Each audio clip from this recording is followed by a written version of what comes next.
You're teed up for GolfNewsRI TV with your host, Joe Calabro, and his guests. We're talking everything golf around the region and on the tours. Now, here's your host, Joe Calabro. Welcome to GolfNewsRI TV. I'm Joe Calabro. This is the Season 2 finale.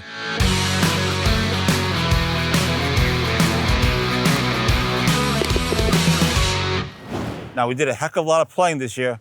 Let's look back at some of my highlights.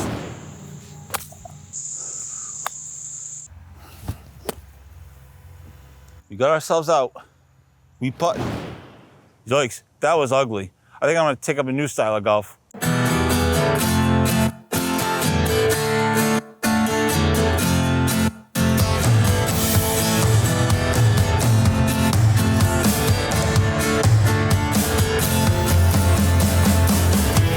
That was terrible. Can I redo that?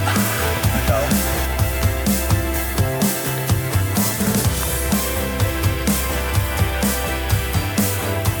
Yes.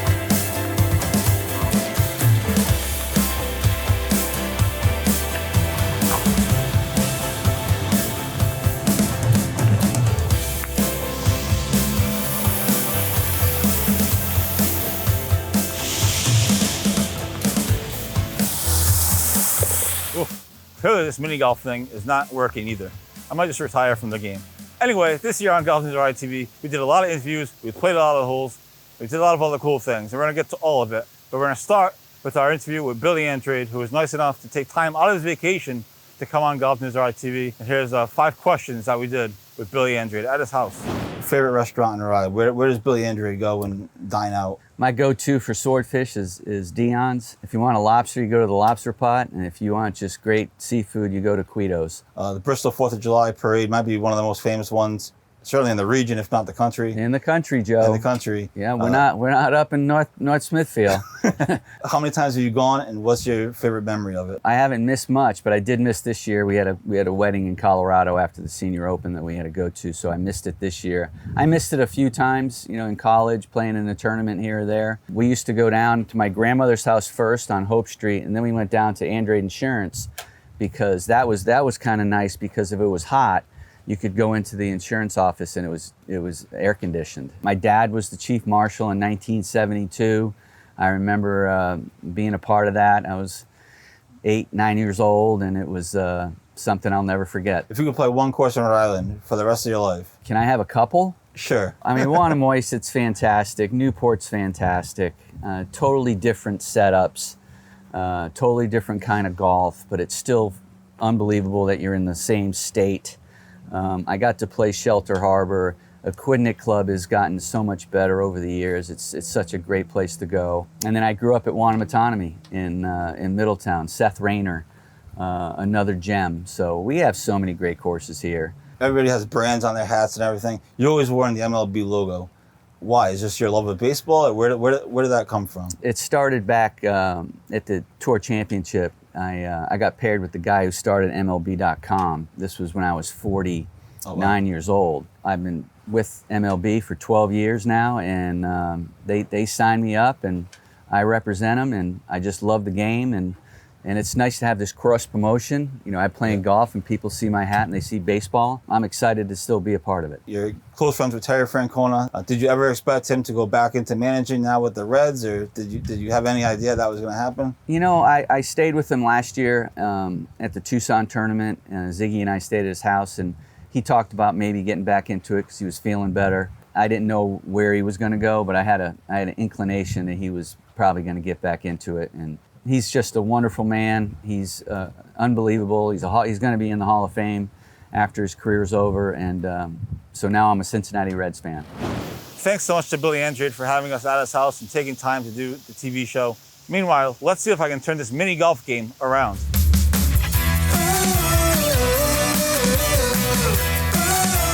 It went in. That's a par. On to the next. This season, GolfNewsRI and GolfNewsRI TV was honored and excited to be part of the Devon Quigley Memorial Golf Tournament, of course in memory of Devon Quigley, who passed away a couple years ago. In honor of that tournament, here are some clips and highlights of what Devon Quigley meant to people. Thank you so much for taking a few minutes. I know it's been a great day here at Crestwood. We just finished playing, but just obviously trying in memory of your son, memorial for Devon. I'll just talk about what it means to have this tournament and the turnout. First of all, the turnout was spectacular. 30 tees. First year we did this, you couldn't ask for anything more, really.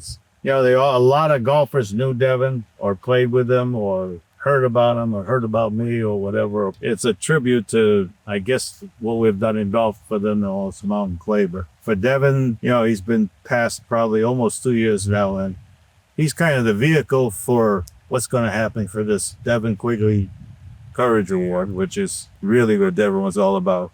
He lived 12 years without fear of muscle in his body and kept his attitude, his faith. Everything was just so strong with Devon. He inspired a lot of people. And that's the biggest element, like how many people he's inspired. And when he got hurt almost 13 years ago, all his friends from here came down to Florida. Probably he was in a coma for 4 months. And the original people that came down were probably there a month. We had a Bible study every night. He brought more people to Christ. We had baptisms in our pool. It's all his friends all turned to Christ, and it's absolutely what his legacy is going to be. We had a pastor on tour when I was on tour. Devon caddied for me a lot. We had a pastor, Tom Randall, who tried to get Devon to accept Christ in his life. And, Devon was a kid. He was not sure and all this and that. And 3 weeks before the accident, my friend at the pastor down at Christ Fellowship in West Palm Beach, he finally got him to accept Christ, turn to Jesus, and 2 weeks before the accident, he got baptized. I felt so calm after that. Even with the accident, as severe as it was, I knew that Jesus was in his life and he was going to protect him and take care of him. You wrote an amazing piece for GolfNewsRI as part of our content around this tournament. A really emotional piece, an amazing, incredible writing. It crushed it on our website for whatever that's worth. But just talk about Devon and what he meant to you and still means to you and everything. I mean, Devon, anyone that's met Devon, he lights up every room. And I know that's kind of cliche, but it's the God's honest truth. And he's more than a golfer. He's a great son, brother, friend. And we just kind of got to experience a lot of different chapters of life. And I miss him every day. Devon Quigley meant so much to so many people. And again, it was truly an honor for us to be part of it. And thanks so much to Greg Burke for letting GolfNewsRI be a part of it. Coming up after this break, we played a lot of golf holes this season. We're going to show you them next.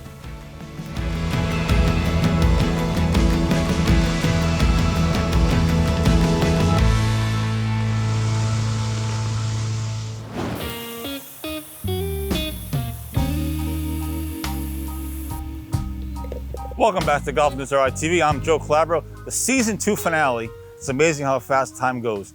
But this season, we did a lot of cool things, and we also played a lot of holes. So here's some of the highlights and lowlights of me playing golf with some of our guests. Wow, look at this. We might get a 1. All right, we're done. Show's over. He had it teed up. I thought he was hitting 5 wood. He had it teed up so high. Good shot. Oh! Yeah, you played a break, didn't you? A little bit. Yeah. President's got game. I can hit it again. I've been here 25 years.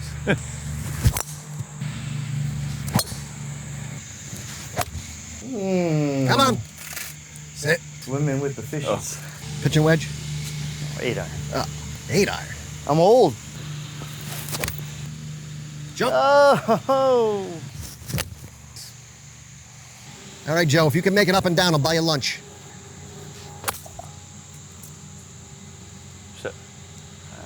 Maybe you can try out one of the new bunkers. Now I'm in the other one. All right, that's enough. I would say the first thing off the tee is something I have to focus on a ton. It's like picking a target. It's a cocky play, first swing of the day, but man, that's good. Don't worry, I didn't do it on purpose. That's perfect. I just hit the ball. Yeah. I have 183 to the green. I have a 5 iron in my hand. Anthony's got an eagle putt up there, so a lot of pressure.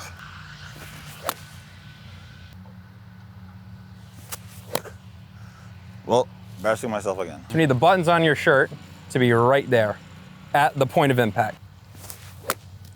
That was way better, huh? You bring your TV shows to golf courses, you get free lesson time. What if you go way left into the trees? We want positive swing thoughts here. This game's 90% metal. pick a target, focus on that, you know, let your body kind of do the rest. A little right? Yeah, so that might be all right. Whoop, a little chunky. Oh, replace your divots. Let's try one more. I don't want to embarrass myself in front of the whole state of Rhode Island. Sorry, I do it every day. That sounded a lot nicer. So this looks like it's sitting down, kind of like a flyer lie, even though it looks like it's sitting down. I make a little controlled swing with a pitching wedge here. We're golfing, we're playing golf. PGA stands for posture, grip, and alignment. So if you got good posture, you got a good grip. Alignment's number 3, and that's so key on these shorter shots. Did it just go off the back? I think you might have, yeah, it might have jumped off the back into the bunker back there. Boom, no. Oh, I'm no Joe Calabro.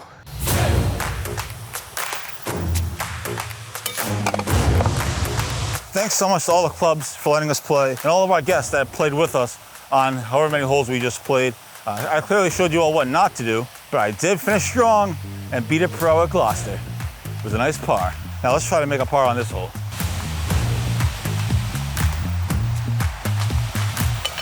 Don't let it fool you, folks. Mini golf is difficult.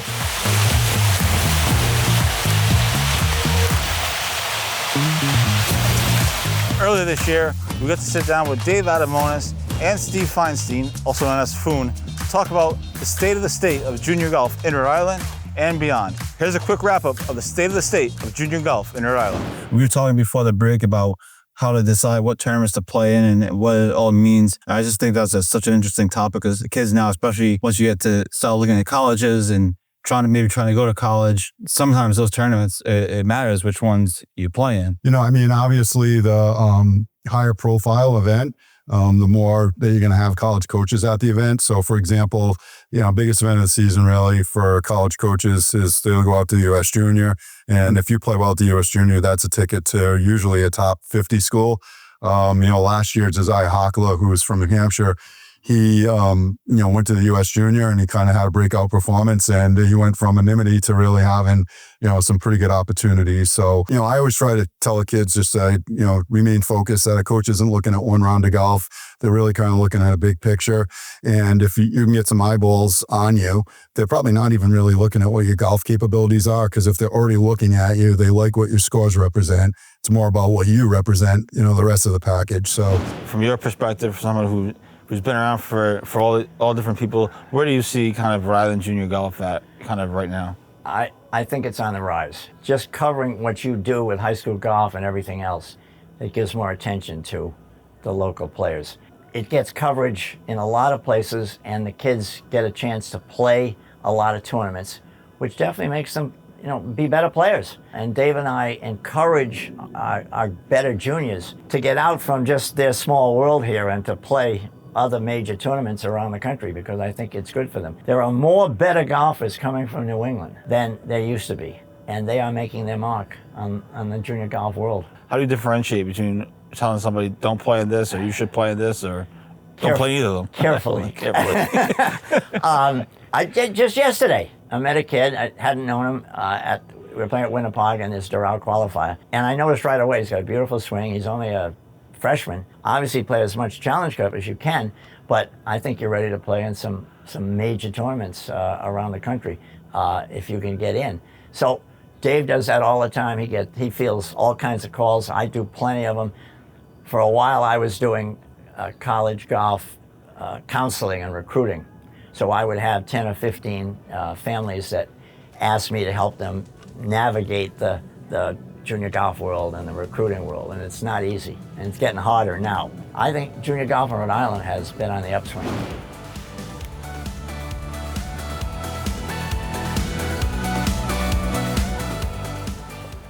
Entering the back nine on a par.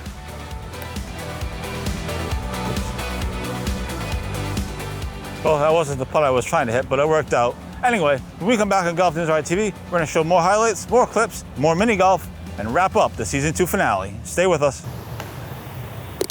Welcome back to GolfNewsRI TV. I'm Joe Calabro. We're putting around here at Mulligan's Island for the Season 2 finale. This year we did a lot. We did a lot of cool stories, cool interviews, but one of my favorite ones was Austin Silly and getting to tell his story. We started at Rick on the basketball court and we moved to a golf course just like he did, from basketball to golf. Here's Austin's story. What was your game? I saw you had 9 3-pointers in one game. I don't know if that's still a record. It was a record at the time. Was that your game? Were you a shooter, or what kind of was your game? Yeah, I was more of a shooting guard in high school. Definitely tried to put the ball in the hole from everywhere on the court. A 3-point shooter for sure. But my biggest thing is I just wanted to win basketball games. That was my goal. However I could help the team is what I tried to do, but it just ended up being I needed to score a lot of points in order to do that. So you were like early Steph Curry era. You're one of the kids that they talk about today. They said influenced by Steph Curry, and kids just want to shoot from everywhere, which you probably see as you're a coach. We'll get into it in a minute. You were one of those guys. You were just launch. Yeah, for sure. But shooting from everywhere starts from underneath the basket.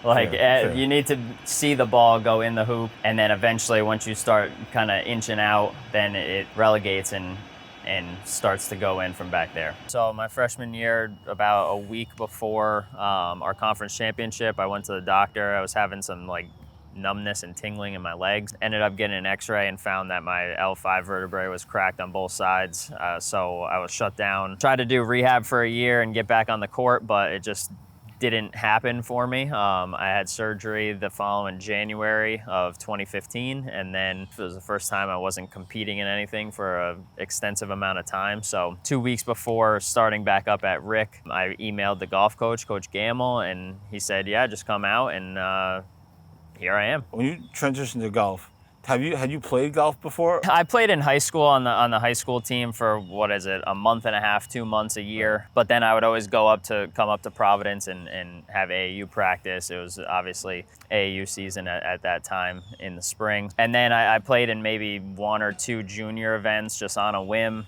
And then I would go out every once in a while and play with my dad, but never really put any time or effort into it. It was just something that I was kind of naturally good at. I just kind of was able to hit the ball. And then after not having basketball in my life, I just kind of turned to it and tried to give it a shot, and then started to see the progress I was making and wanted to continue the momentum. And it's gotten me to where I am today. When you first started, was it just something more so to fill a competitive void? And you more so than, actually, I mean, now you're at a high level, of course, but at that time, was that just something to fill the competitive void? Yeah, initially it was just to fill the competitive void. And then that little light just started to catch a flame. And like I said, I just continued to work at it, continued to, I won a couple times in college. And then now playing in the RIGA, I played some CSGA events. Had some good finishes, never really got it done, and then last October finally got it done in the RIGA, and had some success this summer so far too. Yeah, you won the Burke Memorial Tournament, your first statewide win, and a playoff over our buddy John Pannone. Yeah. So you've had some close calls. You've played well in events, like you said. While you were watching that story, I made a birdie. Roll the tape.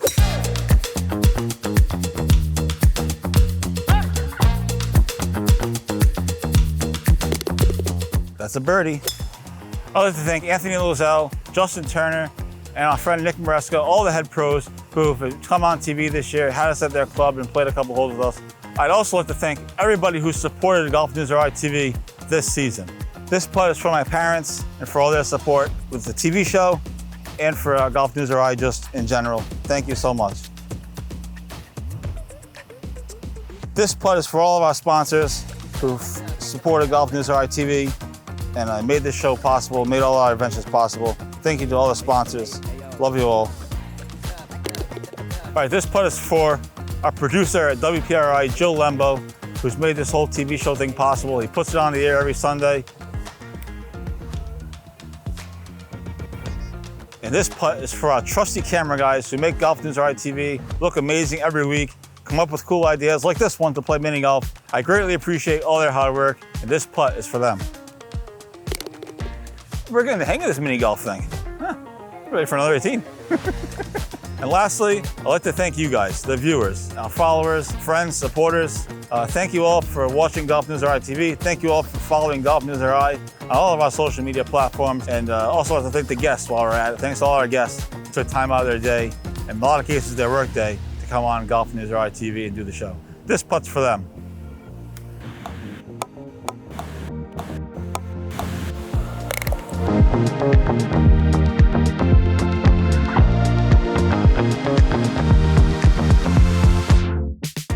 You've been watching Golf News RI TV with host Joe Calabro.